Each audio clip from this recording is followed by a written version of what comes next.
Okay, so Bright, there was good and bad, but mostly good, so I'll start there. Right from the start, the opening credits, we get this great song and these beautiful visuals of graffiti that aren't just great to look at, but they do some exposition work as well. And then even the title, where they put Bright on the screen, they faded it into the sky behind the buildings. It was subtle, but very noticeable and memorable. And then we get a clip of Joe Rogan on his podcast saying, so an orc is on the police department? How does that work? I'm a big Joe Rogan fan. I like that touch, and I loved how the daughter, he's telling her, look, you have to be nice to orcs, they're people too, and giving her all these lines. And then his orc partner comes over. One, you immediately, he's likable, you like him. And then Will Smith starts yelling at him, and his daughter walks out and starts feeding him back the same kind of BS lines that he was giving her earlier. And the racial politics and the message in this movie, it wasn't groundbreaking, but I thought it was good. I do believe that when you change the dynamic, so rather than having white versus black, you have white and black versus orc, it can help people take different perspectives on these issues that they would otherwise. And that goes for white people, black people, for anyone. So I like movies that do this. It's a little corny at times, but I like it. And I thought that the dialogue was pretty good for the most part. If you're going to play stupid games, you're going to win stupid prizes. And then when someone wants to fight Will Smith, he says, what the fuck is you squaring off on? I guess that's like, why are you rolling up on me right now? That's new slang. I haven't heard that before. And they were able to use this fantasy setting for good comedic effect.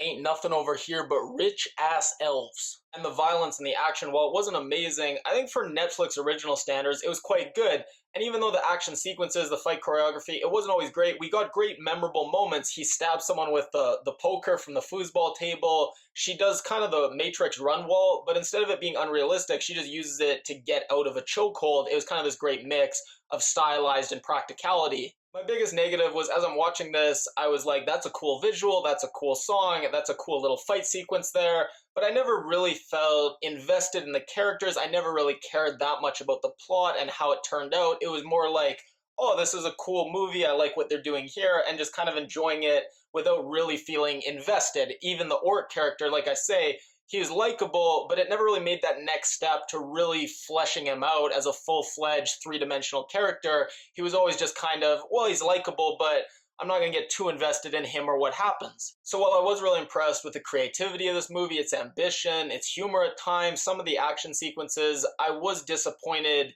in the plot and the characters. They just fell a bit flat for me. Even the prophecy, supposed to be really cool, for me it was just, kind of forgettable. And David Ayer, he was directing. He's hit or miss for me. I mean, he wrote Training Day, which is one of my favorite movies ever, but he also did Suicide Squad, so one of the production companies is called Trigger Warning Entertainment. I thought that was kind of funny, so I Googled it, and what popped up first was this review of this guy who says Netflix's new blockbuster is the worst movie of 2017. He compared it to Salò, 120 Days of Sodom. If you don't know that movie, look it up.